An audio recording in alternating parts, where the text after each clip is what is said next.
Whoa, can you get your thing? I'm about to go live.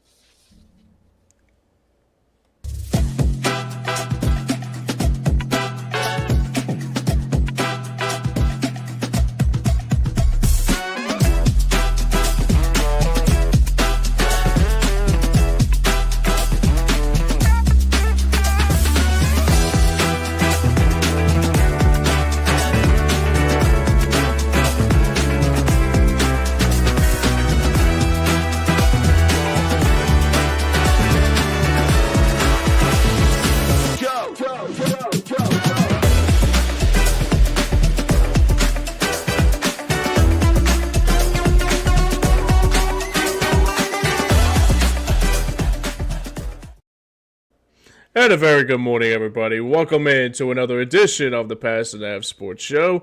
I'm your host, James Squirza, with you, and with me, as always, is a group of companions on a very busy Saturday morning. Joey Mark sadly is not with us today. He has to deal with a family emergency.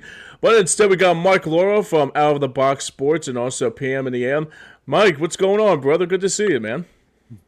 Yeah, I'm good, Jimmy. It's a wrap. I haven't been without It's the a box. wrap. I'm sorry. That's good, buddy. That's good. Don't worry about it. I wasn't out of the box, and I still keep in contact with those guys as well. But yeah, how you been, bud? Yeah, man, I've been good. I've been really good. I'm holding up for the most part. Just staying busy. That's the most important thing about it, too, because that's the most important thing about the day and age of sports is that you never can stay busy with the Philly sports scene that's going to happen in the next month or so. But all is good, man. All is well. Just trying to make it through the next month without like having a heart attack about with this Phillies team. But we'll dive into the Phillies. We got some Sixers talk to talk about today, and maybe we'll dive into some Flyers and maybe some Eagles talk along the way about those Super Bowl champs. But since we're talking about the Sixers topic here, let's address the elephant in the room, shall we? So this week, apparently, it felt like it had to come at the wrong place at the wrong time, with Paul George suffering an injury that he suffered through the workout he did.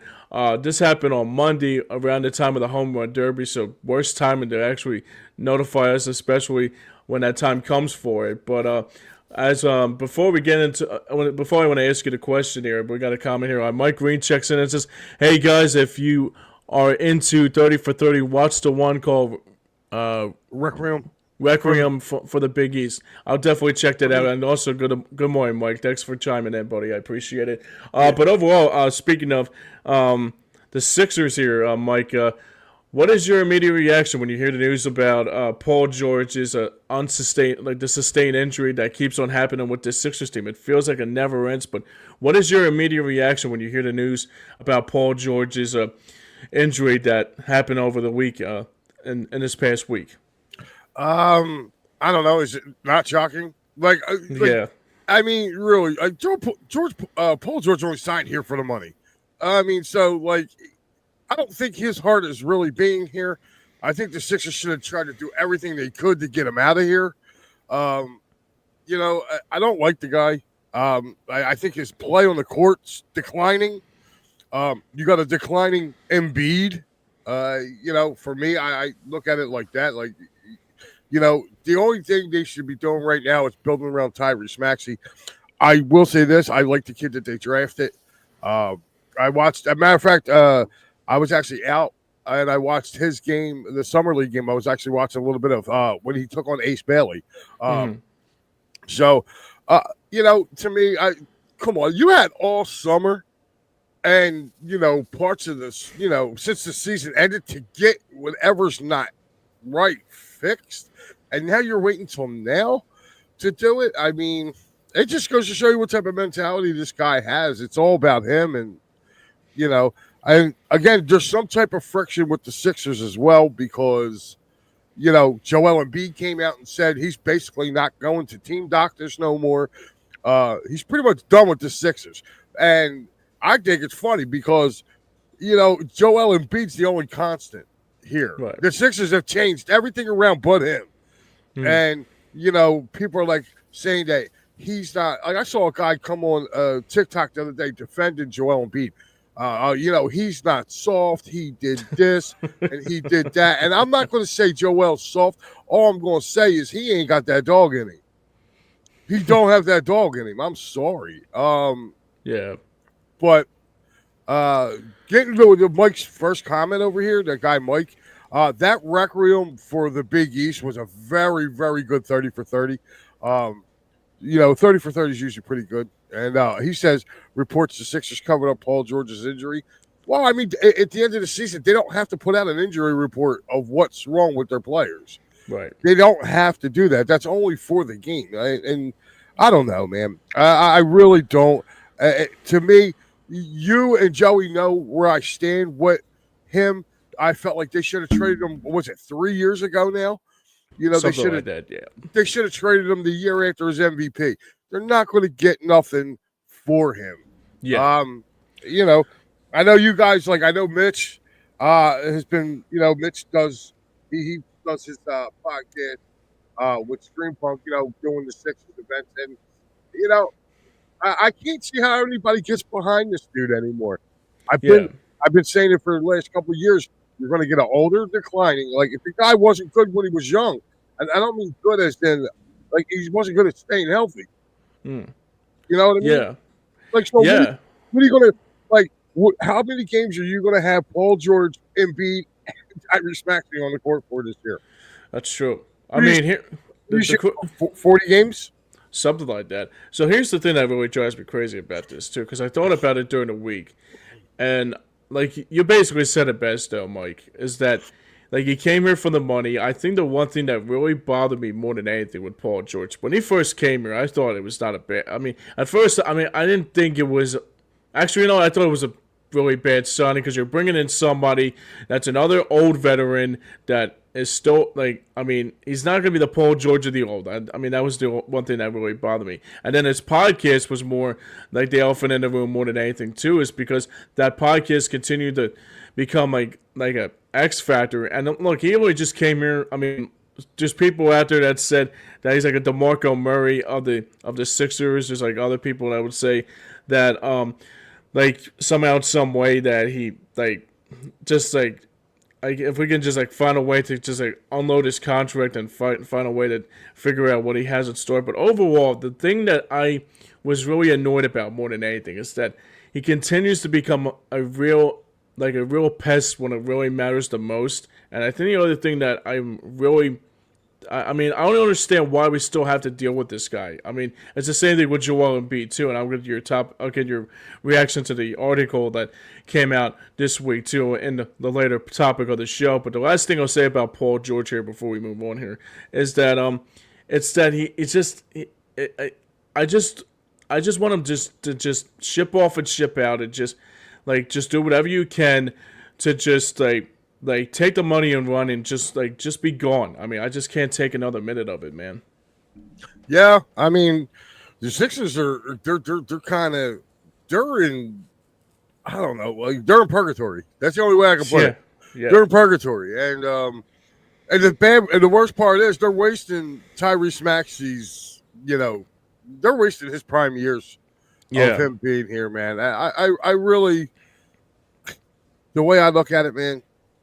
It's going to be hard for them to. It's going to be hard for them, I think, to turn it around. They got to clean house.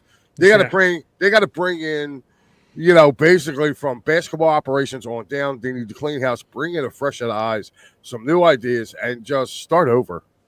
Yeah, absolutely. Start from scratch. Exactly right. Speaking of starting from scratch, you look at the next. This is our next question here. So you look at the Eastern Conference for this team.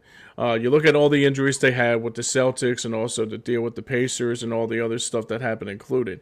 I think now, since this injury came out both for Embiid and also for Paul George's sake, is that I would say probably this would have been the opportunity for the Sixers to move one step closer to try to move one step closer in the Eastern Conference. But I think right now, it only makes them weaker more than anything. Do you agree? Yeah, I do. But you know what, though? You got to look at it like this, James. You got to wait and see what all these other teams do as well. Mm-hmm. Once you see how the East plays out, then you'll be able to see like what they do. Yeah.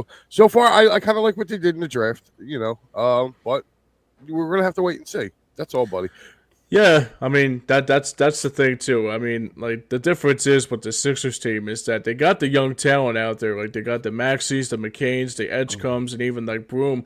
I mean, they do got a team that they can build around. But the problem is you got two of the other tumors in the locker room that continue to be a real cause for concern, or even like you said, they're in purgatory. Like you said it best though, Mike, more than anything like that. But I mean, the thing that I would say about this Sixers team that would be this would have probably been the opportunity to say, now since the Eastern Conference is starting to get weaker and weaker, like you would have thought that probably would have been the opportunity for the Sixers to get something like to make them look like that this would have been a big opportunity to like run with this, but at the same time too, but it's like it's said. It's like now it makes this even weaker now that even with the Eastern Conference as weak as it is, the Sixers are even weaker as those teams like I just mentioned too. Yeah, I mean it is. I mean the Eastern Conference really, you don't know what's really going to happen. I mean, they're talking about Giannis might be moving from Milwaukee. I mean, Dame Lillard already went back to Portland. So, I mean, you got guys moving around, man. And I'll tell you what, too, with OKC winning the title this year and Indiana getting to the finals, they kind of showed the mold of how to, of how to do things, man. So, I mean, to me, honestly, it was, it's been really a tough thing to see for the Sixers because if you're a season ticket holder to the Sixers, what outlook do you have other than to come see these young guys play? You don't know how many games you're getting of Embiid. Now Paul George is hurt. Yeah. I mean, yeah. I mean, I don't want to continue to shoehorn it, just because it's there's nothing to brag about with the Sixers team. It's like it's kind of exhausting to say the least. Gonna admit. Yeah. All right. Is. So all right. So I was gonna ask you this. Joey's got another question here about the Sixers here, but I think we all know our fandom with the Sixers is that you even brought it up is that like why bother going to the games if because how bad they are playing, but. Overall, I got one more question to ask you here in regards to the Sixers here. So, as you may know, there was another article that came out, What You Want to Be this week, and I felt like I didn't get a chance to read the article, but I read little pieces of it because it was a long article, gonna admit. But overall, I mean, it's probably like in the same category that you've been talking about for 3 years now, how much that the Sixers need to trade him, because this has been going on for not just for a while, but it's been going on for almost a year, like almost a decade and a half, more than anything. So the question I want to ask you is that what is your reaction when you hear the news? Not the news, but about this article coming out with Embiid? Does this like? I mean, I know you're gonna say we still have to trade him in every which way, but I mean, what's your reaction to hear about this article that's coming out about you? He's a petulant child. He's a petulant child. Like, I to sit there and say that the organization didn't try to help him, like, give me a break. Now, you can sit there and say that they made the only bad decision that I can see that I can really, really, like, hammer home, that Joel Embiid can hammer home is that they kept Ben Simmons instead of Jimmy Butler. Yeah. Now that he would be 1,000% right to say that. Anything else, man? Shut up. And then you're talking about, I'm not going to go to no other team meetings. Like, you're basically saying you're going to be insubordinate to your team, right? So no question. If you're going to be insubordinate to your team, get them out of here. Yeah. Like Joel Embiid. Like I said, remember I used to tell Dame and all your other guys he was never going to win a title here. Yep. I said you'll never win with him. And I got mocked at. Listen, when we were all on EOP, I got mocked at. I had everybody turn around, and now who's looking like the right guy? Who I saw this coming. Like I said, he don't have the ticker in here, man. He's got to go be with two other people to win his championship. Right. He can't put people on his back. I used to hear that stuff from our late great buddy Gus used to say he was a generational talent. I said generational talent puts people on their back. Kobe was a generational talent. He put a team on his back. Okay, Shaq, in his younger years, was a generational talent. Put it on his back. Joel Embiid's not a generational talent. He's a guy that's very good at basketball, but he has to have two other people help him win a championship. He can't put a team on his back. I will give him credit. Last year when they played the Knicks, that's the first time I seen Joel Embiid really kind of take charge in a postseason. And what happened? It wasn't enough. Yeah. It wasn't enough. So, I mean, again, that story coming out. Now, again, why would you even do that? You're supposed to be getting ready for a season. Sure. Right? So, again, it's all eyes on him. He's feeling some type of way. I'd be feeling his way I'd be feeling his ass, right on out of Philadelphia. Yeah, drive him to the airport, right? Like just drive him to the airport. I've been trying to drive him for the last 3 years. No. Yeah, he's still taking his good old time coming, taking his good old time coming down. It's like taking a bus. It's like taking a bus from the Northeast. Yeah, right. Yeah, absolutely.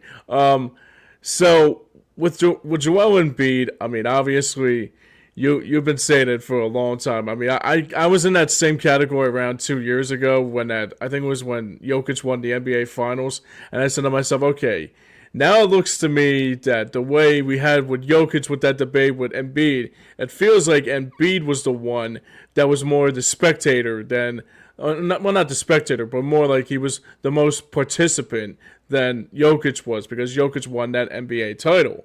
I mean, and then last year, you see the Celtics winning. And I remember saying it to a buddy of mine. I said, I hope this looks at Joel Embiid. I hope it stares him in the face and says, okay, this is like something that I can build on, and hopefully something that we'll rely on. Unfortunately, it wasn't the case that last year. It wasn't the case the year before that, and it wasn't the year before that either. But the thing I was really bothered by when Embiid is that lack of courage, that he actually doesn't want to be here anymore after all the time he tried to build to try to become a real successful player here. I mean, it's not a shock that he's not, like, how fallen he has become, but how much he's been disgruntled, and at the same time how much is, like, he's become a real a-hole at the same time too. I mean, that's the most important thing. It's just that, I mean, here's the thing with that, Jimmy. Like I said, the Sixers, the only common thing has been him. Okay, yeah. He's gone through Colangelo. All right. Yep. He was drafted by Hickey. So, and now he's on, he had Elton Brand for a while. Now he's got Daryl Morey. Mm-hmm. It's 3 general managers. And how many coaches? Like, give me a break. Everything has changed here for this dude. And the one thing was, and I can give him credit for this, he wanted to play with Jimmy Butler. And Jimmy Butler's that got that dog in him. Mm-hmm. But yeah, that's true. That was the only mistake the Sixers made. They kept Ben Simmons and let Jimmy walk. That's the mistake that they made. And I feel like ever since then, he's been kind of holding them to that because he wanted, because Ben didn't end up becoming the player that they thought he would be. But then again, go back down and look at their draft picks. Mm-hmm. What have they done? Right. Like Maxey was probably the best, and he was a shot in the dark at 20. That's true. Like, none of their, like, you got to be able to build, and the Sixers haven't built. There's no good young talent on the Sixers other than Maxey and this kid that they drafted coming in. Yeah, I absolutely. mean, the guy who came from France last year, who played on, they let him walk to go to New York. Yeah, they went to Yobusele. Yobusele. Yeah, they let him walk and go to New York. The kid played his butt off here. I want that guy on the Sixers. What do they do? Right. They don't even let him go. They don't even let him go for a contract. They don't even offer him a contract. Nope. They let him take the thing. They let him take his services right up I-95, like the Knicks need it. Yeah, I mean they only got the Nova Knicks down there, so like that it only makes them stronger down there too. At the same time too. Hey! I love my Nova guys, man. I love my Nova guys. I'm with you.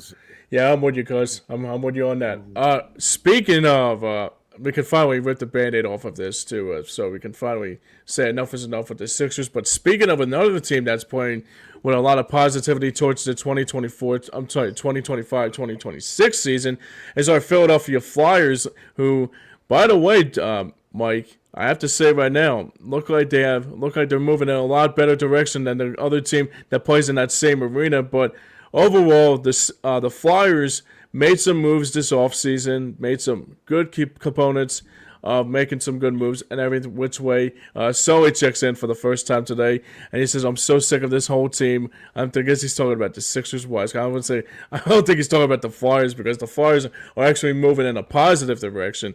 But so Trevor Zegras is a new Flyer here that the Flyers picked up in free agency in the offseason. So what was your reaction when you heard this news about Trevor Zegras coming to the Flyers? I mean, like where you're at this time with the whole Flyers circumstance? I mean, you think this was a good move by Trevor Zegras coming to Philly? Yeah, especially for what they gave up. They gave up Ryan Poehling, and I like Ryan Poehling, but Trevor Zegras is a lot. Excuse me, there, Jimmy. He's a lot better. Than that. So they kind of upgraded there. But I will say this, I like the Christian Dvorak signing. Yeah, because I do too. They basically got a better Ryan Poehling for that fourth line. So I like what they've done so far. I even like the fact that they got the guy from Calgary, the goalie, Ladard, right? Yeah, Ladard. But here's the thing: that's what's going to stop this team right now. It's the goaltending. Sure. I love the fact that they re-signed. Listen, think about this in this offseason so far. The people that they've signed Clayton Forrester, Cam York, all right? Mm-hmm. I believe they signed his line mate too, York's line or Forrester's line mate. What the hell was his name? I'm drawing a blank here too. Hold on, let me see. Where was he at? They were restricted. I know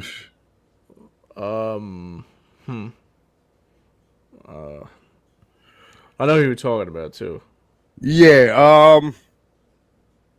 Damn, I'm trying to think of who they. Let me look it up real quick. Give me a sec. Yeah. Anyway, like I said, from what I was saying, it was Ford's. Let me see who they signed. All right. Anyway, watching them, do what they did. Cates. No Cates. Okay. There we go. Yeah. I knew it was some. I couldn't remember who it was. And you said Sully checked in. Sully said, "I'm so sick of this whole team." Yeah, that's probably the Sixers, man. Sully's probably. I love Sully to death, man. But between the Phillies and the way they're playing, and the Sixers, Sully's probably, him and those guys over there, man. I'm pretty sure Monday is going to be a very fun show for those guys. But yeah, I thought it was really good that the Flyers actually went out and did this, Jim. They went out. They're locking up their young talent.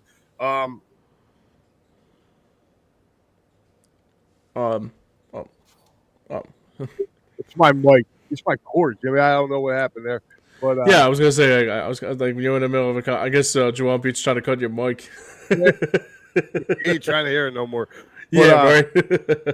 Yeah, but like I said, I like the fact that Danny's locking up his young players, and I like what they've done, man. I really, really, truly do. I like what they've done, and they're building in the right direction, and they're pretty much telling you, like, hey, look, listen, we're not going to be, we're not going to be, we're not rushing this. We want to be able to, once we get to where we feel like this team can be a constant cup contender, and you got to build through that.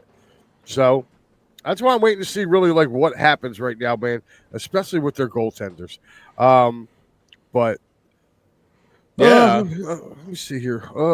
I like the Lane Peterson one too. Getting him from Edmonton too. That was a pretty good one. Yeah, I mean, and Edmonton, like that. If you get anybody from that Stanley Cup contending Edmonton team, like you probably do something good with that.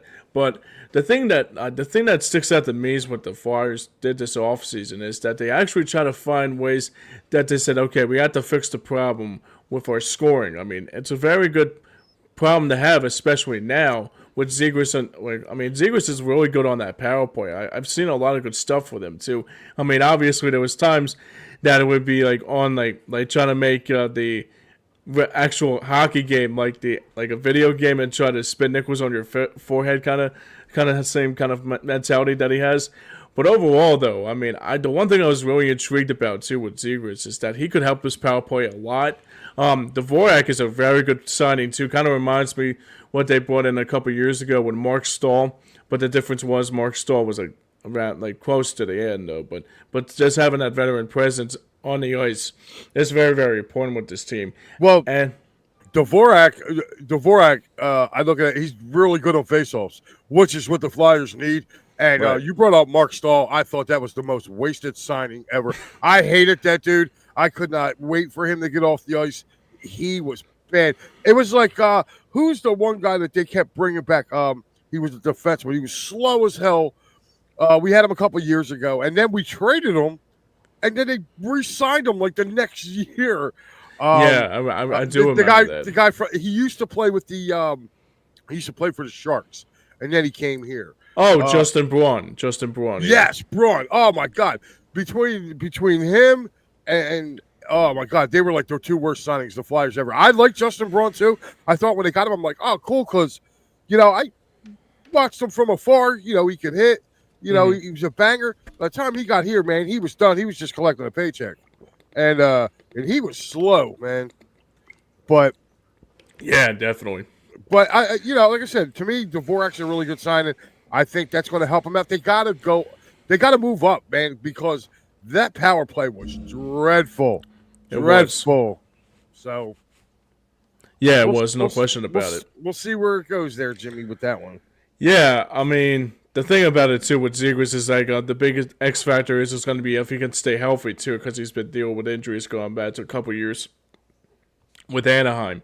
But the thing that was really I'm actually anxious to see is actually see the talent that they got in the draft coming up in the next couple years or so too, because they look like they had a really good draft. I thought for sure that Danny Briere kind of pulled a little bit of a Howie, like with the players that he brought in, like the Zegrases and even Dvorak, and the list goes on and on about that too. But speaking of the draft here, I mean, maybe we can move on to that topic here.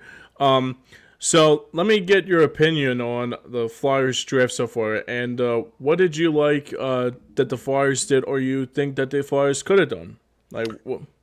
Well, I mean, it's going to be a debate. I really do think that because of who was available and who the Flyers end up taking. Mm-hmm. To me, it was. I think the Flyers got the right guy, to be honest with you.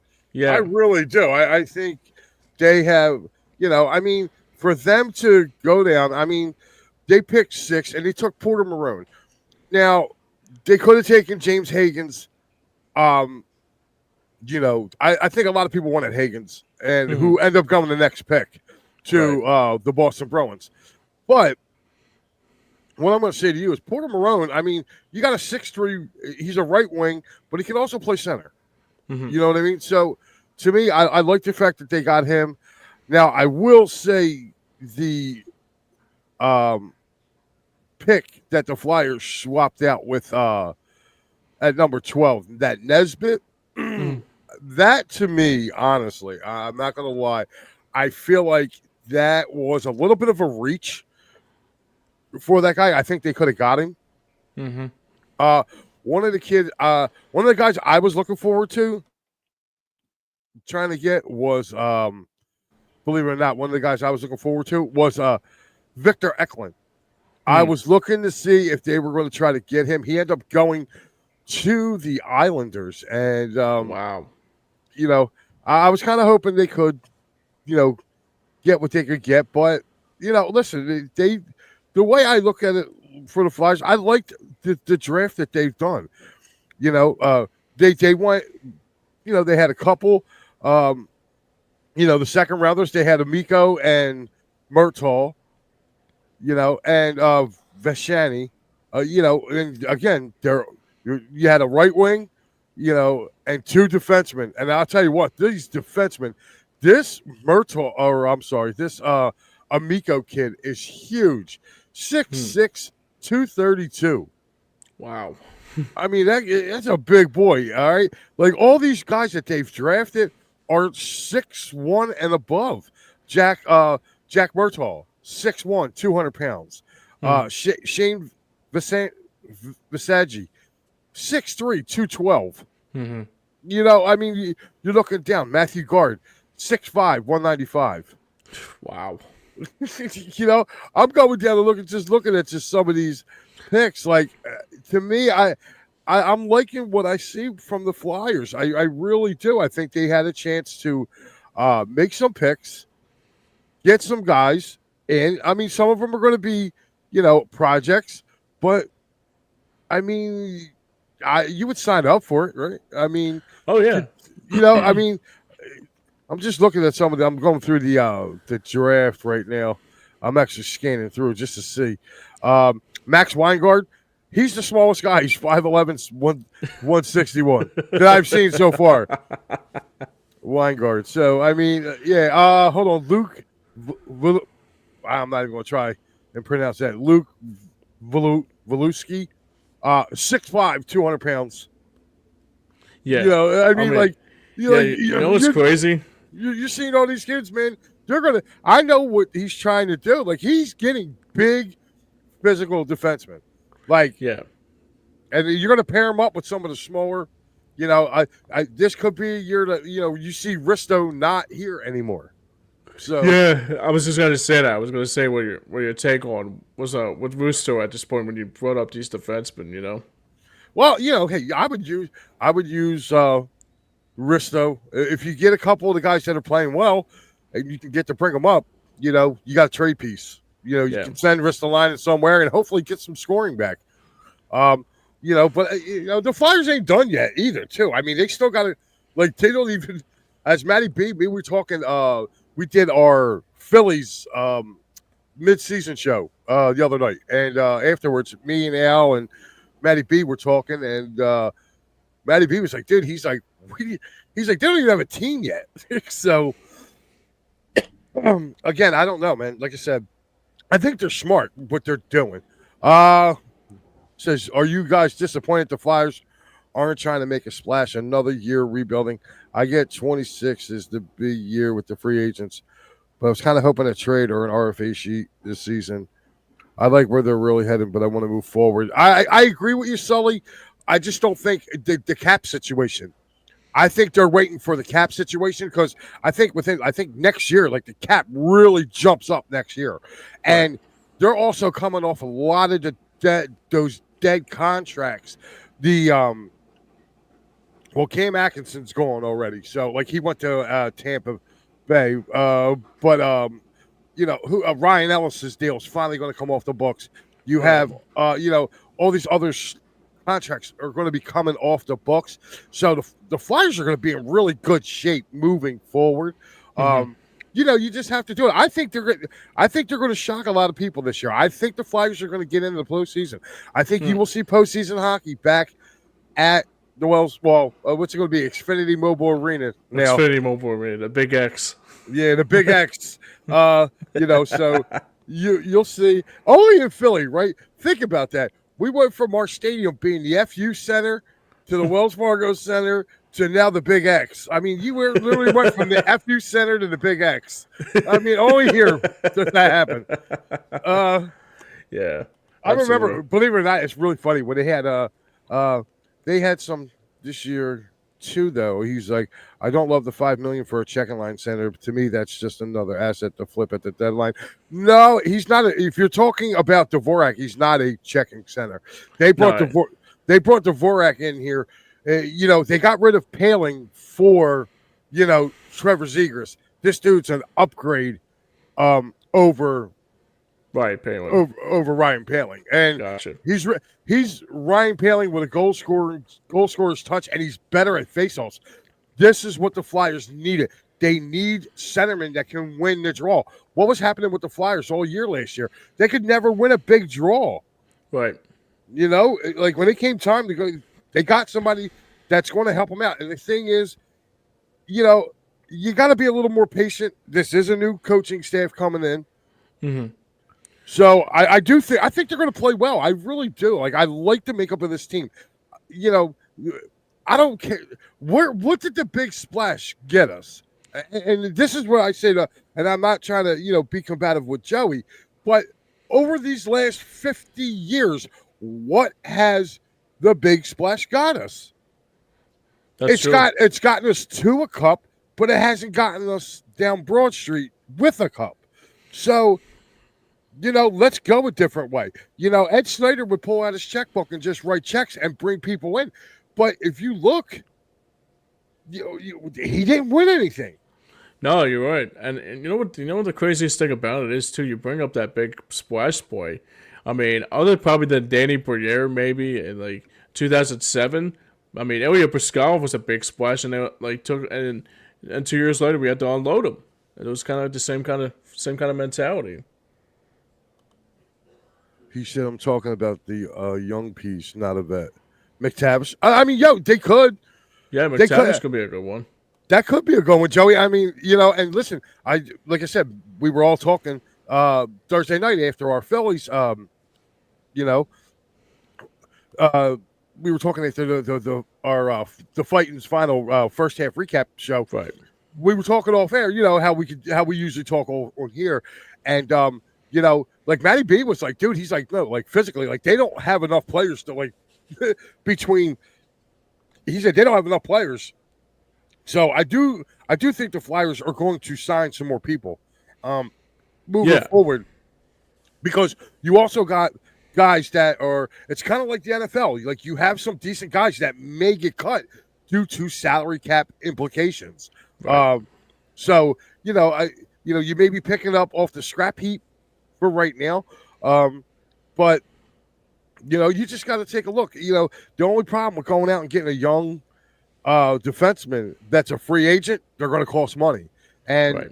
I kind of like what the Flyers are doing. I don't think that they need to I don't think, to me, we've already seen the big splash. He goes, I'm with you guys, though. I really like what they're doing in general. Yeah, I do too. I agree. I want to see them, my thing is I want to see one of these goalies in our system, step up. Yeah. It's time. Like, we can't miss on all these goaltenders that we had. Like, I mean, Kozlov, I believe, is on his way back. He's going back to play in the KHL. So, cut ties with him. Right. You see you don't want to be here. We don't want you here. Like, they got to get back and start standing on Flyers business. If you don't want to play for us, that's fine. We'll give you your walking papers. It's an honor to be playing in this league. Sure. And for these guys that are coming over, Fedotov, I feel like we got sold a bill of bad goods with him. He was supposed to be this tank that was supposed to come over and be all worldly. That's all we heard about. He gets over here, he looks like a fish out of water. Now, and he's had a chance. Ersson, to me, Ersson is a number 2. He's a number 2 that's kind of got pushed into the starting role because of the Carter Hart situation. Right. So, I mean, the Flyers got to rebound. I mean, now they have some goalies in the pipeline. They got to wait and see now what they can do with them. So, yeah, that's the thing, too. I mean, you think about it, too, with this Flyers team. I mean, I think this year is going to be just more like what you have in store for 2026 and beyond. But I do agree, though. They probably could make a postseason push this year, because the way this team is constructed, I mean, I see a lot of poise with this team. I see a lot of positivity with this team. The thing I like to see, too, to make a big splash, is to see, I mean, maybe this will be a little bit far-fetched here, but see what those players like San Jose is trying to give up, like a Mario Ferraro will be one guy to look at, or maybe Kevin LeBanc back in the day. Obviously LeBanc is not the same player like he was back with San Jose, but just a little bit of a veteran presence will be something that will be kind of like my splashy move. If the Flyers want to make a splashy move, that'll be something to keep a close eye on too. Okay. Yeah, I mean, I was looking at, Or maybe like Dylan Cousins, if like Dylan Cousins is like still out there too. yeah. I mean, that could be really good with them. But like I said, Jimmy, I think they can. The East isn't as fearful as it once was. Like I Right. feel like Washington, for as great as they were during the regular season, they got into the postseason and got embarrassed in They the did. postseason. They did. Like Carolina, to me, I'm going to be honest with you. It's Florida, Carolina. I think those two teams are like the two teams you got to worry about. Tampa's kind of off and on. Like, I think they're on the downward decline. Sure. I'm not really scared of the Rangers. I think the rest of our division. I think the Islanders. You got to watch out. I think the Islanders got something brewing over there. The Devils. Yeah. They're two flip flops for me too. They got some great young talent, but there's something not right there that doesn't get them over the hump. So I mean, it's there for the taking. Pittsburgh's declining. Yeah, I mean, Pittsburgh's like probably in the same kind of boat as we were back like 10 years ago, and I think they're going to be.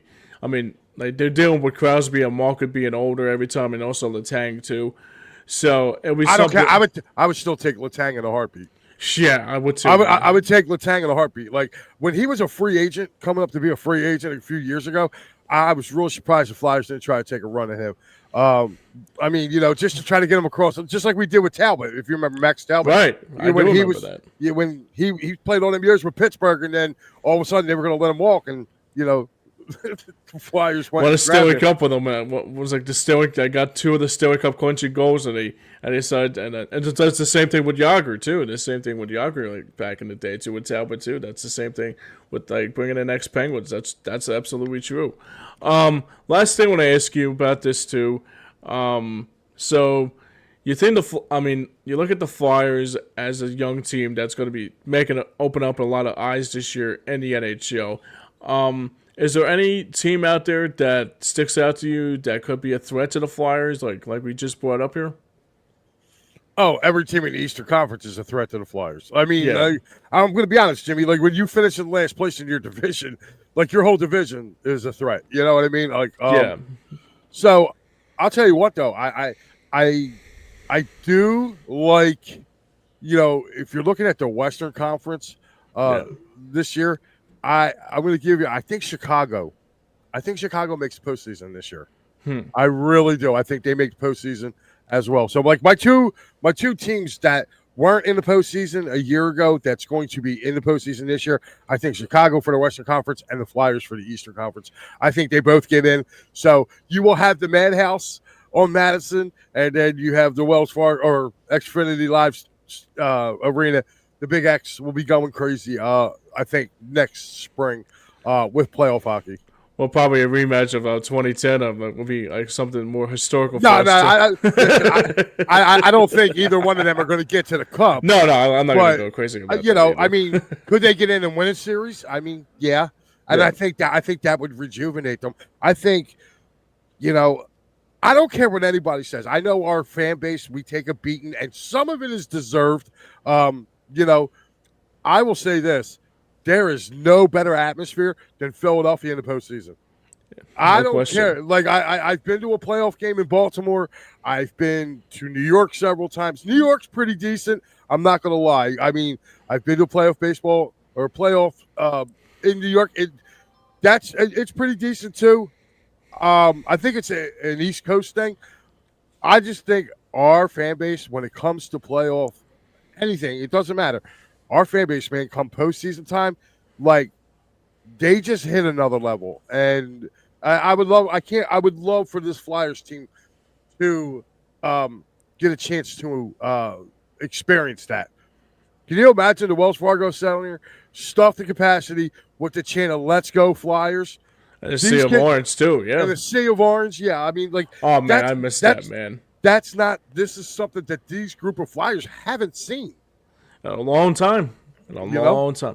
Well, so it's funny because I think I went to a couple Flyers playoff games back in my day, but not to the extent like how it was like in 2010. Because I think somebody asked on Facebook, like, have you ever been to a Flyers playoff game? And I said, yeah, maybe once and probably twice, maybe if I can remember. But I think the last time I was at a Flyers playoff game, it was like around the time the Flyers were starting to struggle and they were starting to like trying to start like this was like around the Ron Hextall era, so like things were starting to gradually fade out with Hextall, and I was just like tired of the same old BS. I mean, now it's just like I wish I would have gone to a Flyer game in that 2010 year, like when they were really into something, or like 2012 or 2011, like somewhere around that early 2010 era, because you had to be there at Wells Fargo Center and the Sea of Orange. I mean, once you're a part of that crowd, it's like a code, and you'll never want to leave. Yeah, I'll tell you what. One of the best atmospheres I think I was at. Me and my cousin went to 1997. We went to Flyers Rangers, the closeout game. Nice. And that was it was pretty wild. Yeah. It was wild. I mean, I've been fortunate, James. In my I just turned 49 in June, so I've been very fortunate in my lifetime. I've been at quite a few games, man, where it was just like you see some of the craziest stuff. Like I have my ticket stubs, man. I got into like saving ticket stubs. I have a literally a cigar box around here somewhere that has. I have Terry Mulholland's no hitter that he threw in 1990.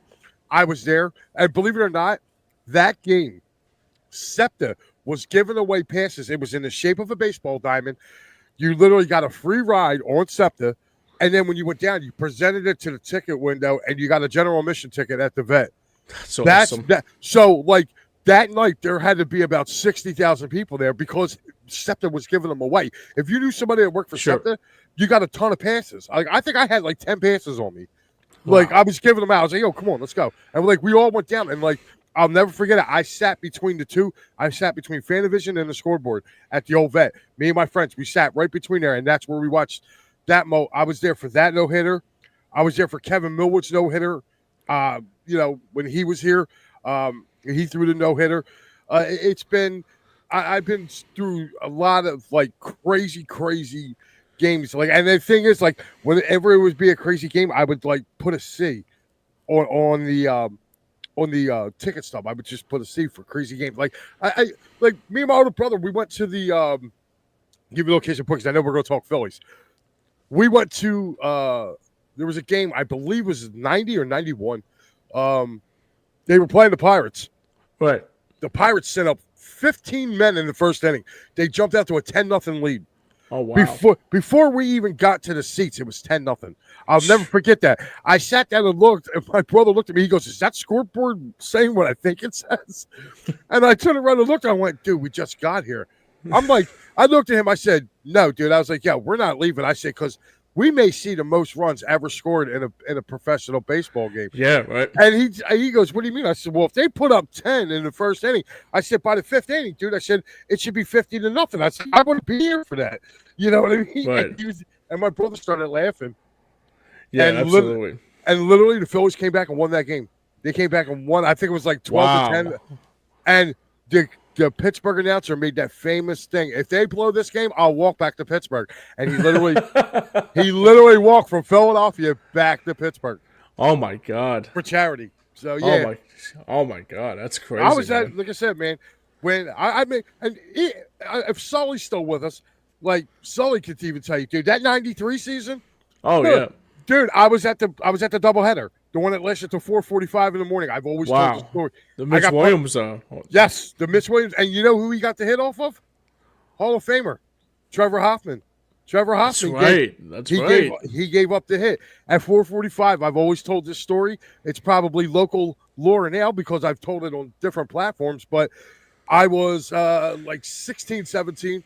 I was 17. Yeah. And I was after 4:45 in the morning. I got home because we took the L. I got home at like 6:30, 6:45 in the morning, dude. My mom flipped. My mom goes, oh, yeah, you think you could stay out all night? She goes, I hope you enjoyed your all-nighter. She goes, because now you're not moving, you're grounded. And before I tried to tell her, like, hey, this is when the game ended. Well, she didn't believe me. And I think what had happened was, like, my brother had popped in or something. And she was like, "Oh yeah," she's like, she's telling my brother, "Oh yeah, well, your younger brother thought he could stay out all night," and my brother literally looked her dead in the face and went, "Mom, the game didn't end until 4:45 this morning." And she's like, she goes, "He was telling the truth," and he goes, "Yeah." He Definitely. goes, he goes, "Mom," he goes, "because of the rain." He goes, "The second game didn't start till 1 o'clock." Oh my And God. so my mom was like, she felt like bad, because she thought I was lying to her. She thought I was out doing, out being a teenager or whatever. But yeah, man, I remember I woke up, I came down, and my mom was like, "All right," she goes, I'm taking off the punishment." She goes, "Because you weren't lying." She goes, "Your brother." She goes, "Your brother told me." She goes, "I didn't believe him either." She goes, "I thought he was just sticking up for you." She goes, "But then I seen it on the news." My mom looked at me. All she said to me is, she goes, "You're going to be 18. I know you're going to be 18." She goes, "But until you're 18," she goes, "if you're going to be out past what I gave you as curfew," she's like, "call me." So about a week goes by. My brother gives me tickets to the Dodgers game, and it goes 20 innings. So I'm Oh on my the God. phone. I'm on the phone at like 11 o'clock. I'm like, "Mom, I'm good." I'm like, "But they're going into extras. I'm just calling to let you know I am good. I'm okay." And like, I didn't have to take a bus home. That, like, my buddy was with me, so I was like, "Look, I got to ride home. So like, I'll be home a half hour after the game's over." She's like, "All Gotcha. right." She's like, "We're good." She goes, "As long as you communicate." But yeah, that's one that, like, again, I was there for that. It was like nuts, because it was like the Phillies played the Padres for our weekend series, and I think the Dodgers. No, it wasn't even a week later. It was like I was there on Friday for the doubleheader, and I think my brother gave me the tickets. Uh, he gave me the tickets. I think it was fireworks. They were playing the Oh. Dodgers. They were playing the Dodgers for fire, and we fireworks, like, because we actually went on the field and watched fireworks that Oh, night. gotcha. Wow. But yeah, That's like, crazy, man. and you know That's a what's great funny, story. dude? You know what's really funny, James? Like, growing up when we grew up, and I'm pretty sure Sully's probably saw some crazy games as well. Uh, that he could probably let you in on. I would love to, believe it or not, man. I'm actually going to hit Sully up. I would love to do like a blast from the past of different games that we went to. I Oh think that would, yeah. you know what I mean? So Sully, if you're there, I'll probably be giving you a call, buddy. I got a show idea for me and you. Yeah. But Yeah. I'm gonna, That's crazy, man. it is. So I take it now you changed the background, so I guess we're getting ready to talk some fightings here. Yes, sir. We're talking some Phillies pinstripes here. So speaking of, it's a perfect segue since we're talking about the Phillies here. And I've been through a lot of great Phillies games in my lifetime too. As long and also some great Eagles stuff too. Even true story, I was actually at the Flyers 2010 clincher when they went into the postseason. And I was I there know, too against the Rangers. yeah, I believe it or not, I had a cast on my foot that same day because I broke my metatarsal bone. Oh, That's yeah. yeah. It was bad. It was a bad day. But it was It was not a a bad. bad. It was a bad week. But I didn't It care. was I bad. was jumping. I didn't care if I probably could have torn my Achilles that same day too. I wouldn't care. When it makes it all feel better. Yeah, when's all? I mean, I could tell you right now, if I didn't break that metatarsal bone that Wednesday, I probably could have broke it probably that night when we were celebrating when we went to the postseason. So so the Phillies actually, you know what? Let me get your point of view about this before we about the trade deadline here. So next year, the Phillies and Citizens Bank Park will have the All-Star game come to Philadelphia next year. So what's your I mean the thing. I mean that's pretty cool to see the All Star game finally come to Philadelphia after a long time coming. Yeah, it's been almost what, 30 30 years. years. 30 30 years. years. What I liked about it, I'm gonna be honest with you, dude, was the fan experience. In '96, I had tickets to go to the fan experience. I believe they had it at the convention center. Um, they had all this fun fair and everything there, and I'm waiting to see how they do it this time around, because that was some of the greatest. I mean, I got a chance to meet guys, like, I got a chance to meet ball players like that I never thought I would ever get close to. There's a picture. I have a picture somewhere with Tony Gwynn. Um, Wow. I got a chance to meet him. I met Alan Trammell. I shook hands with Lance Parrish, who played for the Phillies and the Detroit Tigers. Had a I'm trying to remember. There was a Ozzie few. Smith? Did you meet Ozzie Smith? No, I did not meet Ozzie Smith. Believe it or not, the time slot that he was going to be there, I wasn't there. Gotcha. But it was a really cool thing. You got to meet some of your guys from like yesteryear. Like I met Steve Bedrosian. Oh, okay. He was there. Steve Carlton was there. Nice. And I liked Steve Carlton because he was all about signing ball. Him and Tony Gwynn, I'll never forget it. This guy had a bunch of stuff for them to sign. And I remember Tony Gwynn literally looked at the guy and went, I'm not signing none of that for you, he said, because you're going to do that and sell it and make money. He goes, I'll sign a ball for a kid. And I remember he signed the ball, and he even asked the kid, he goes, what's your name? And the kid gave him the name, and he addressed it to the kid. And he goes, the only reason why I'm doing that, son, is he said, is because that guy's probably going to offer you a lot of money for this ball. He goes, not that, I wouldn't tell you what to do with it, he said, but he goes, that's why I addressed it to you.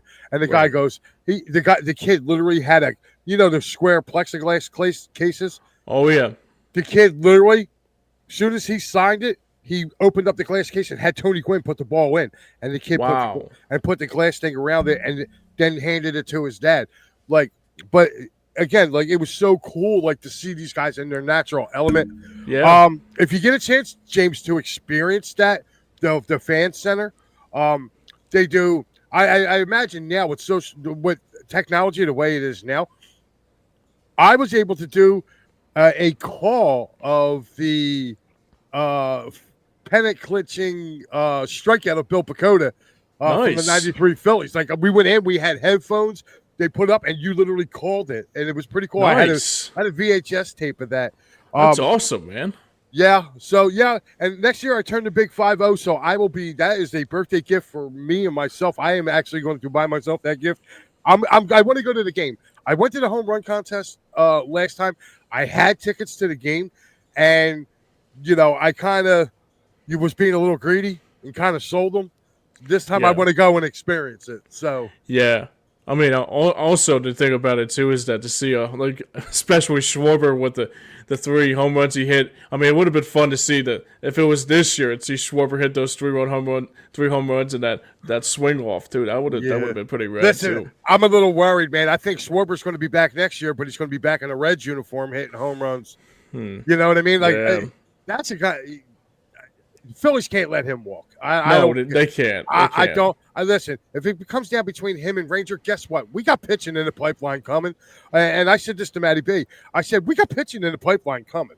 So, if Ranger walks, you got Abel or Painter to take his spot in the rotation. Right. And you know what I mean? And both of those guys have stuff that can be just as good as Ranger. As good as Ranger is. But, this team's lacking offense. Yeah, right. You can't let a 30 home run guy walk out the door. Right. Think about that for a second. He's got 31 home runs after last night. You know what I mean? Yeah, absolutely. He could pop 40 easily. You still got 2. He got 65 games left. You take an average of that. He's going to be around 50 bombs this year. That's true. Just take an average of that. If he only does if he hits 65 games, if he does a third of that, if he pops another 15 to 20 home runs, dude, he's going to have 50 bombs this year. And he's doing it from the second hole, the 4 hole. Again. He'll have to be the leadoff guy to do it. He can just bat around. Even last night is a good example of that, too, because you think about it. I think it was Trey Turner leading it off, and then Schwarber came off and hit a home run, but had a dinger, obviously. Unfortunately, they lost the game, though. But still, Schwarber continues to. Like you said, Mike, they can't let him walk. They cannot. They cannot. If Dabrowski lets him walk, he should just return. Should return his papers and say, someone should just it's crazy. I think Dombrowski gets a little bit of unfair heat with this. Because Dombrowski, he's the head of baseball operations, but he's not the general manager. Preston Mattingly is the general manager. That's true. So this is who we got to start giving. Everybody thinks, Dombrowski. He may be the puppeteer, but Preston Mattingly's the GM. This is the guy you got to look at him and go, dude, you need to sign him. So again, I'm looking at to see what's what. I'm waiting to see what this. Second half and what moves are there to be made And I'll tell you what, the one. Oh, excuse me, Jimmy. To me, I don't really see the need for them to go and get Emmanuel Clase from the Guardians. Guardians. I don't see the need for the Phillies to go get him. And Okay, the reason why I'm saying not him is because this team doesn't use a closer. that's true. They go by feel. So them getting a closer, to me, no. Now, I will say this. I think the Phillies should go after Stephen Kwan and insert him in this lineup. Yep, Um, I I would agree. definitely try to make a trade for him. He's a right-handed bat. He's a contact hitter. And, to be honest with you, if I'm the Phillies starting today, I'm dropping Bryson Stott and Alec Boehm down in the lineup. Yeah, you know, You got to move them down in the lineup. Put Boehm at 6 or 7, 6 or 7, and then you drop Bryson Stott right behind them. They flourish at the bottom of the lineup. That's where you got to put them. That's it. The thing I brought it up. I think I was bringing it up with a couple friends of mine, and also my dad was talking about this too. And I said to myself too, I think I'm out on Bryson Stott, dude. I can't take another minute of him. It's just like look, he was good for an extent from that 2022 year and 2023, but he's just too inconsistent. I feel like that he continues to try to be the hero ball, like him swinging at the first pitch, or like try to. I mean, it's just the one thing that drives me crazy about what Stott is that he tries to think like the game has to. I mean, it just drives me crazy what he's trying to do, man. Well, yeah. I mean, again, but this is what the Phillies have, actually trying to, brought up. You know what I mean? Like, for me, Jimmy, as I'm looking at this, I'm looking at some of the potential trade pieces. And I'll tell you what, like, Griffin Jacks and Johan Duran. They're the Twins relievers that are on the Phillies' radar. Now, the one guy I don't want, and I don't think you're going to get him here either. They've been really kind of pushing this Byron Buxton to the Phillies. What a lot of people don't realize is Byron Buxton has a no trade clause in his contract. And he already said, I'm not going anywhere. I don't care where they want to send me. He's like, I'm not going. And to be honest with you, I don't want Byron Buxton because Byron Buxton can't stay healthy. He's been, and of all his years of Major League service, he's only had 2 years where he's had over 100 games. You're good, dude. You can stay there. I do think the Phillies are going to go with a option if they can't get a Stephen Kwan. Look for the Phillies to add a guy like Cedric Mullins. I actually like the guy from the Angels, believe it or not. The right-handed bat from the Angels. Taylor something. Yeah. I forget his name. He had a good game last night too. I forgot his name. Yeah, it's I think it's really funny. And what a lot of people really don't, what a lot of people really don't understand about like some of these trades that they're looking at. This is the best one right here. This is what made me laugh, right? It says right now, these are 5 trade. This was 5 Philadelphia Phillies who could be dealt at the Major League deadline. Ready? They have Taijuan Walker. Okay. Johan Rojas, Brandon Marsh, Amundo Sosa, which they're not going to do that. Mick Abel. That's why I'm laughing, because I'm like, Mick Abel. Mick Abel's going to get traded if it's going to bring back a really decent haul back.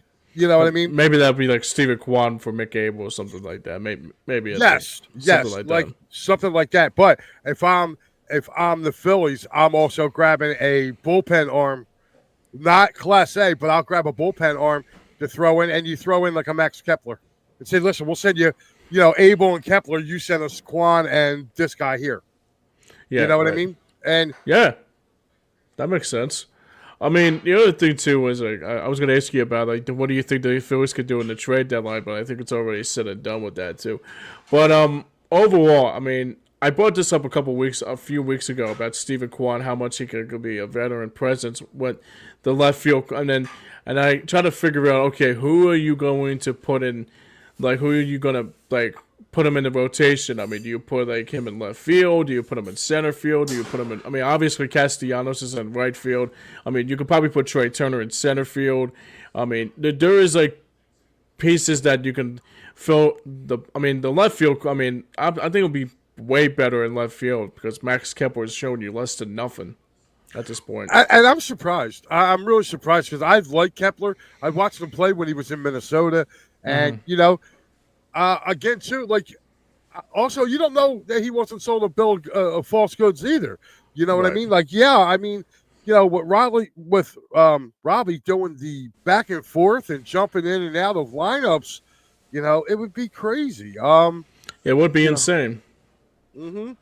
So let me ask you this about the Phillies here. So we talked about the trade deadline here. So Joey's another question here since we're talking about a topic here. What do you think is the most important need here for this Phillies team going into the trade deadline in the next couple weeks? Well, it's to get a bullpen arm. I think it's to get the bullpen in their roles. I think now coming out of the break, I think if Thompson is smart, going forward from here now would be you get the guys in their roles. And to be honest with you, I really think it would help out if these guys knew what they were doing in this pen.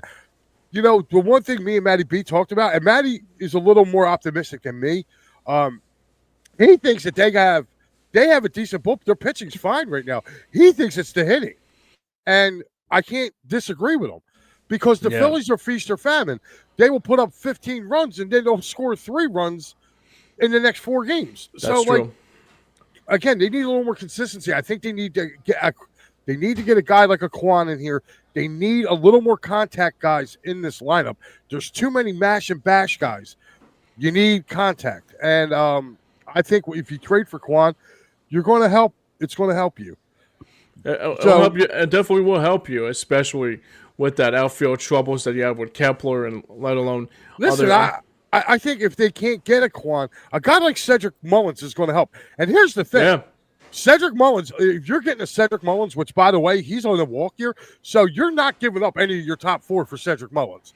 Like, a matter of fact, like you're getting a mid-round, you're going to get a mid compensation piece from the Phillies.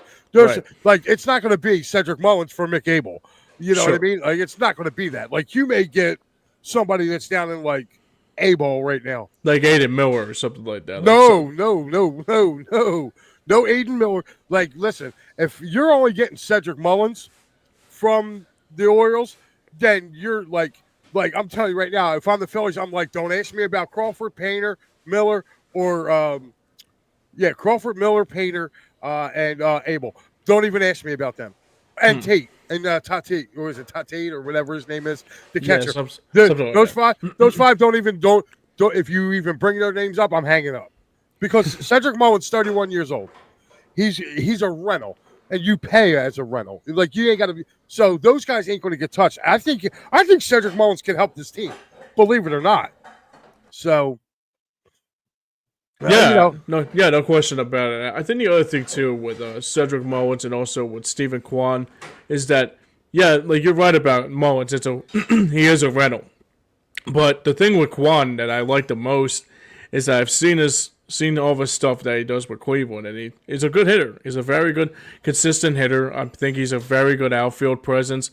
I mean, sure. I mean, Cedric Mullins can have a very good, could be a good piece also too. So, I mean, that'll be something to keep a close eye on to see what Baltimore is going to be selling at the trade deadline and what Cleveland's going to be doing at the trade deadline too, without a doubt. And you got to look at too. Like, the one name people were hearing early on this season, right? Everybody was talking about Nolan Arenado.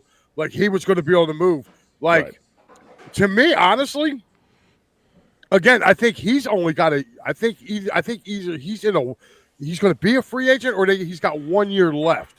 Like, to me, if I'm the Phillies, and you want to kick the tires on that, if St. Louis kind of falls by the wayside in the next 2 weeks, I'm giving a call about Arenado. Like, you put Arenado, he's a right-handed bat. He can play third base. And, I'm all for moving Alec Bohm. I've seen this show. I'm all for moving him. Like, you got to break up that daycare a little bit, Yeah. One of them got to go. And, I don't think they're going to get rid of Stott. Stott is Bryce's boy, so he's his Las Vegas buddy. So, I think Bomer might be getting moved there, bud. Yeah, it'll be a bitch and a Bomer to see him go. That's why I call him sometimes when he strikes out. Instead of a bitch and a Bomer, it's a bitch and a Bomer sometimes. I've tried to poke fun with it. I don't care. So this is a very good very good question here. I'd like to ask you here. We got two more before we get out of here. So you look at this Phillies team that's constructed, and they've been inconsistent all year long. But do we actually see this team as a World Series contender when the time calls for? Most definitely. I'm sorry. You cannot argue and say they're not a World Series contender. I mean, if we're going to look at the standings, right, James? I'm going to bring the standings up, and I'm going to look at them for you right here. Okay. Going into yesterday in the National League, the Dodgers have 58 wins. The Cubs have 58 wins. Literally right behind them is the Brewers. Okay. And then it goes Mets and Phillies. Literally with 55 wins. Wow. I didn't think of that. Okay. So, yeah, the Phillies are literally 3 games off the lead. And literally, they have a winning record against the Cubs. They have a winning record so far against the Dodgers. Okay. They kind of split with the Padres. They're 1 game under against the Giants. Okay. And more or less, we actually were 2-4 against the Cardinals. I think they are 2-4 against the Pirates this year. And I'll tell you what, you're looking at it so far. I think the Phillies got a winning record against the Cubbies. I think we're done with them. So they're 4-2 against them. The only team really that we're looking at really is the Brewers. We kind of owe them a sweep, and of course we're going to be battling the Mets. Yeah, I mean, the thing that's going to be interesting to see, especially in the next few weeks or so, and especially in the next few months or so, is that these teams that they haven't faced off against, like the Brewers, and even actually they played the Brewers early on in the season, but in Milwaukee, like you said, I think they're already done with the Cubs. I mean, they still have to play the Dodgers in LA yet, so that'll be keep a close eye on that. Maybe the Padres. I mean, with the Padres, we just got done that series around 2 weeks ago, but I'm not sold on the Padres. Yeah, I mean, if you're looking at it, look, I can tell you this right now. If you're looking, just look at these next 9 games for the Phillies. They have, 8 games. They have today, they play the Angels, tomorrow, the Angels. Then they got the Red Sox coming in for 3. Then after that, they go to New York to play the Yankees next weekend before they go on this little mini road trip, really. They go on a road trip as of Wednesday. They got 3 in New York. Then they fly out to Chicago. They go play the White Sox for 3 games. Then this is the series I want to see, believe it or not. The Phillies come home to take on the Detroit Tigers. One of the best teams in baseball. They get to come here and play the Phillies for 3. Then the Phillies host the Orioles. And then really kind of going into the middle of, they host the Orioles for the beginning of the month. And then they really start their next road trip, which is basically going to Texas to play the Rangers. And they come back and play the Reds and then the Nationals. Wow. And then, literally towards the middle of next month, they got 3 with the Mariners. Mariners come to town, 3 with the Nationals before our next encounter with those Mets. Mets and Braves. We get Mets and Braves literally for 1, 2, 3, 4, 5, 6, 7. And then, the middle of next month, they have a stretch where they play the Mets, the Braves, and then they go play the Brewers. Yeah, it'll be interesting. It will definitely be interesting for sure. We got one more question here today. I actually, I was going to bring up the Bryce Harper injury front, but maybe we can worry about that probably when the time calls for it. I wouldn't worry about that. So, But I would love to get your opinion on this too, since we'll wrap up here with the Philadelphia Eagles here. Last night, the Eagles getting their Super Bowl championship rings for the second time in the league's history. So that was actually pretty cool to see, especially what they also have in store. Also, Charles Adderley checking in for the first time today. Says great morning on all the live stream broadcasts. Thanks a lot for joining us here today. Halftime Jackson, Philly halftime checks in too. Says what is up to everyone. And also, Charles Adderley says, smash that free subs and hit that like and subscribe button like on all your social media platforms. I do appreciate it, Charles. Thanks a lot, my friend. But overall, I mean, you look at this Eagles team last year. They won the Super Bowl. We didn't expect the team to go far like they did, but I gotta say right now, winning another Super Bowl is even more bittersweet when you win it again. But how awesome was it last night to see the Eagles win again their Super Bowl championship ring? I mean, it never gets old, doesn't it?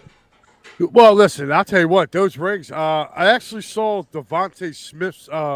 I think it was his TikTok, and like it kind of the way it was presented to him. And I'll tell you what, that ring is. I could see why it was delayed. Man. I could see why it was delayed, and I'll tell you what, it's pretty good. But you know what? Since the last time I was on with you guys, me and Joey and yourself, we were talking about who do we want to open up with. I remember you saying the Commanders. Joey wanted somebody else. And I remember I looked right at you guys. I said, I want the Dallas Cowboys. Yep. And little behold, we get the Dallas Cowboys. So now I like the fact that we get it. Now, I'm going to say this, and I know it might not be a popular opinion. I don't think Dallas is going to be as bad as people like. I see some people picking Dallas to come in last in this division. Like, I don't think they're going to be that bad. I really, truly don't. I think the Cowboys are going to be. I think Washington takes a step back this year. I really do. I think Jaden Daniels is going to take a step back. You know, that the league will figure you out. You may have a very good, first season. You're not going to look at C.J. Stroud. C.J. Stroud almost had almost the same exact type season that Jaden Daniels had. Mm-hmm. And the league caught up to him last year. Yep. You know what I mean? Like they were still a playoff team, but the league caught up. Same thing with Jaden Daniels. The league's going to catch up to you. Somebody's going to figure out how to take your best things away from you. You know, that's what they get paid to do. So I think they're going to take a step back. I think Dallas is going to take a step up. I think the only problem is Dallas, like us, the schedule's brutal for them. It is. Like, I think, right after the Eagles game, I think with the Eagles game in Dallas, like going through Thanksgiving to the beginning of December, like they got a rough stretch. But I also think the Cowboys will be better by then. I think Dallas gets off to a slow start. And the only reason why I say they get off to a slow start is it's a new head coach. Even though, Schottenheimer was the offensive coordinator, they were running Mike McCarthy's offense. Right. You know what I mean? Like, he's going to get in there and put his twist on that offense. The defense was kind of shoddy to begin with. They couldn't stop the run. They're pretty, they couldn't stop the run to save their life. So they kind of bulked up there to help stop the run. I just don't think with them, I don't think the NFL did them any favors giving them the Eagles on opening night. I don't think the game is going to be close. I think they're going to eat the Cowboys up. But I do expect the Cowboys to be a lot better when the Eagles go play them the second time. I think the Cowboys will be better. I think they come in second place. I can really see them winning probably 11 games. I see the Giants winning about 8-9 games this year. I think our whole division is going to have a winning record. It's going to be NFC East type football again. I just think Washington takes a step back. I think Washington and the Cowboys are going to fight for second place. Because I just, to me, it's all depending on the health of Dak Prescott. If he doesn't get hurt, if Dak's going to be in there a full year, and they went and got him weapons, they went and got him George Pickens to go along with CeeDee Lamb. So I mean, they're going to be there. And if for us Eagle fans, we got to accept that. I know we are up here right now. We are the champs, but. We become the hunted, like Sirianni said. We're no longer the hunters; we're the hunted. Right. So, but I do like what what's going on with that. Love the rings from yesterday, Jimmy. And I'll tell you what, man, I cannot wait for opening night. I got my wish. You'll be both, buddy. I got the Cowboys on opening night. I cannot wait. Yeah, especially the summer we've had, especially with the Phillies and all the Sixers drama, and also some positive with the Flyers. I'm ready for football season, man. That's the most important thing. Man, who are you telling? Like again, I can't wait because not only are we going to be doing our thing, over at It's a Wrap. I'm going to be doing, I also got I'm going to be doing a Penn State. I'm doing a Penn State post-game show, so you know how I feel about Penn State football and college football in general. I love watching college football. Like my wife I love her to death. She is a rock because I will look at her and go from the last weekend of August until the second or third week in February. I'm like, don't bother me on Saturday and Sunday, and she's great. she's like, okay, that's awesome. Do what you got to do. So yeah.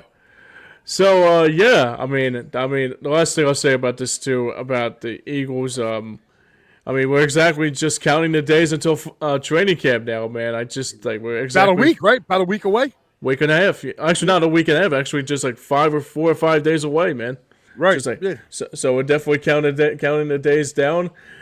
Football will be back before you know it. And look, like you said, man, I'm right there with you. Football season's that football season, hockey season, and baseball playoffs are around that time. And that's the most important time of the year. That's the best time of the year, especially. So I'll be looking forward to that too.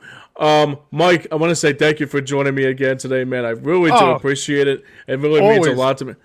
So, always, man. I love you guys, man. You guys are awesome. And, tell Mitch I said hello and everybody over there at Hardcore and Steampunk. We sure will, man. Where can people see you next? Man, you can see me actually tomorrow morning. I will be live on It's a Wrap Sports Network with my co-host, my two co-hosts, actually, Al Safiri and Pat Bernard. Nice. P&M in the AM. We start at 9 o'clock.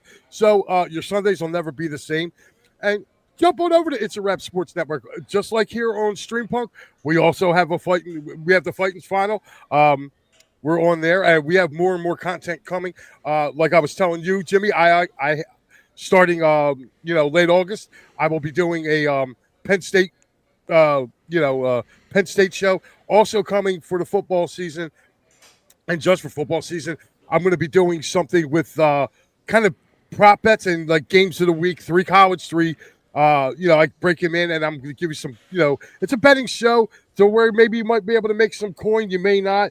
These are just my opinions, they're for entertainment purposes, so I'll be doing those, and we're going to have a show with that. Hopefully I can get some guests on who are in that genre, who will, say, hey, this is, I'm actually going to do that to where I have a guest every week, not every week, but like they can just send in their picks about what they want and what prop bets they like and something to that, something to that extreme. And, we're going to try it, give it a roll. So, but yeah, I'll be over there on StreamYard StreamYard. I'll be over there on It's a Wrap Sports Network.